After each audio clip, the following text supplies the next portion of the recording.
একজন সরকারি কর্মচারী তার কিছুটা হলেও শিক্ষাগত যোগ্যতা রয়েছে, তার কিছুটা হলেও নৈতিক শিক্ষা রয়েছে, কিছুটা হলেও আপনার সামাজিকতা রয়েছে।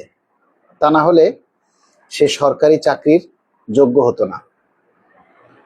আমরা অনেক কিছুই দেখি, অনেক কিছুই শুনি, কিন্তু আমরা দেখার সময় পুরোটা দেখি না, আর শোনার সময়ও পুরোটা শুনি না, শুধু হেডলাইনটা দেখি।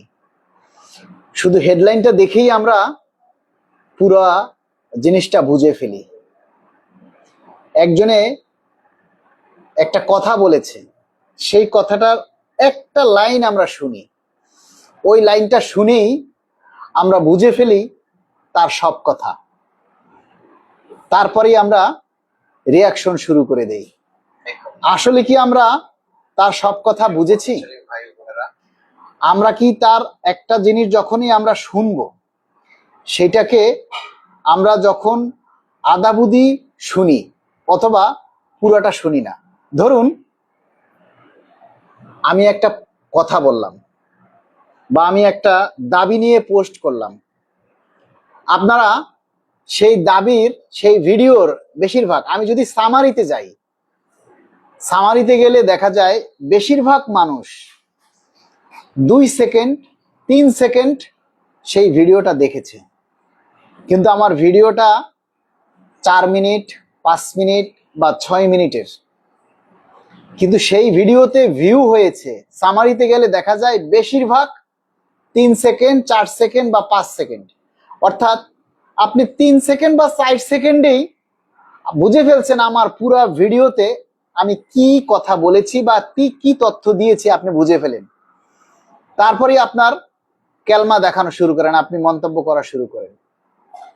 এই যে বিভিন্ন মিডিয়ারা, জাতীয় পত্রিকাওয়ালারা নিউজ করে, তারা একটা ফটো কাট করে আপনারা সেইটা দেখেই রিয়াকশন দেয়া শুরু করে দেন। কেউ কখনো লিঙ্কে ঢুকে পুরো কথাগুলি আপনারা শোনেন না, পুরো নিউজটা আপনারা পড়েন না। এর আগেই আপনারা আপনাদের মন্তব্য, আপনাদের গালিগালা যে যা ভাবেন তাই লেখা শুরু করে দেন।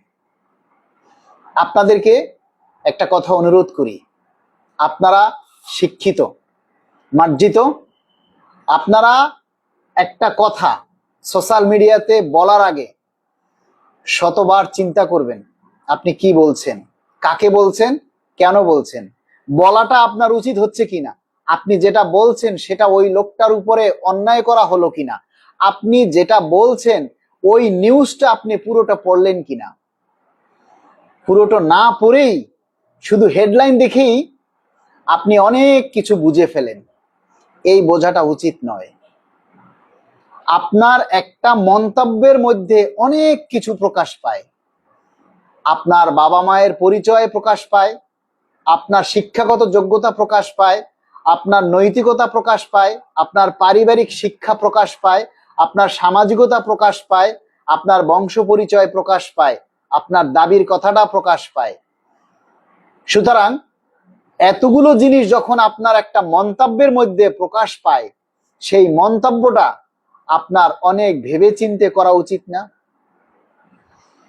আপনারা যে কোনো জিনিস যদি শোনেন তাহলে পুরোটা শুনবেন, পুরোটা শুনে তারপরে আপনি মন্তব্য করবেন। ওই অর্ধেকটা শোনা বা একটু শুনেই আপনি মন্তব্য করবেন না।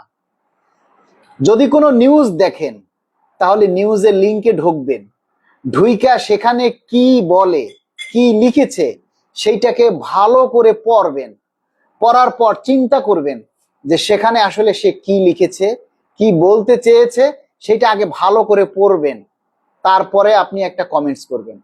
আপনার একটা কমেন্টস করতেই হবে এমন কোনো মানে নেই, আপনাকে ভেবে চিনতে তারপরে একজনের একটা কথায় উত্তর দিবেন। একটা কথা সবসময় মনে রাখবেন, মানুষের কথায় মানুষের সাথে প্রেম হয়, আর মানুষের কথায় মানুষের সাথে শত্রুতা সৃষ্টি হয়, আর মানুষের কথায় একজন আরেকজনকে হত্যা করে। আবার সেই মানুষের কথাই আজীবনের জন্য বন্ধুত্ব সৃষ্টি হয়। সেই কথাটা আপনাকে কতটুকু বলতে হবে, আপনার বংশ পরিচয় কি, আপনার মানে আভিজাত্য কি, সবটা প্রকাশ পায়। সুতরাং আপনি যদি মূর্খের মতো একটা কথা বলেন, তাহলে আপনি দেখবেন আপনার সেই কমেন্টটা কতজনে দেখতেছে। আপনি একটা জিনিস দেখবেন যে একটা ভিডিওতে যখন আপনি যাবেন, সেখানে দেখবেন পক্ষে কতজন কথা বলছে। যে আপনি সেখানে ঢুকে যে একটা গাইল দিয়ে বসলেন, তার আগে চিন্তা করবেন আপনার আগে যারা মন্তব্য করেছে তারা কি বলেছে, তারা কি ভুল বলেছে নাকি তারা পক্ষে বলেছে। এতগুলি পক্ষের মাঝে আপনি যদি একটা গালি দেন, তাহলে সেখানে আপনার পরিচয়টা একটা বাস্টার্ড ছাড়া আর কিছুই প্রকাশ পাবে না। কারণ আপনার কথাই আপনাকে বুঝিয়ে দিবে আপনি কে, আপনার কথাই বুঝিয়ে দিবে আপনার জন্ম পরিচয়, আপনার কথাতেই বোঝা যাবে যে আপনার বংশ পরিচয়, আপনার বাবা মা আপনাকে কি শিক্ষা দিয়েছে, আপনার বাবা মা কোন প্রকৃতির মানুষ, আপনার বাবা মা আপনাকে মানুষ করতে পেরেছে কিনা। এই জিনিসগুলি চিন্তা করবেন। আজকে দেখলাম বিভিন্ন মিডিয়ায় একটা নিউজ প্রচার করেছে, সেখানে লিখেছে পে স্কেল নিয়ে শঙ্কায় আছে কর্মচারীরা। আমরা কি পে স্কেল নিয়ে শঙ্কায় নেই? আমরা কি নিশ্চিত যে পে স্কেল হয়ে গেছে? আমরা এখনো জানি পে স্কেল হবে, কিন্তু সেই নিশ্চয়তাটা কি আমাদের আছে? আমরা আমাদের বিভিন্ন বন্ধু বান্ধব, বিভিন্ন কর্মকর্তা সচিবালয়ে চাকরি করে, তাদের বরাতে আমরা অনেক সময় অনেক কিছু শুনি, সেটা শুনে আপনাদেরকে আমরা ইনফর্ম করি, আপনাদেরকে আমরা জানাই। কেন জানাই?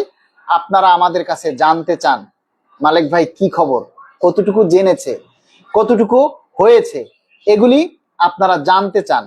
এই জন্য আপনাদের উদ্দেশ্যে আমরা সেগুলি বলি।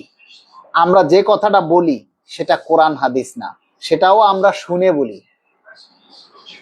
এই যে আপনারা অনেকেই বলেন আন্দোলন করে লাভ নাই, বলে লাভ নাই, পে স্কেল হবে না, অনেকেই লিখে দিচ্ছেন।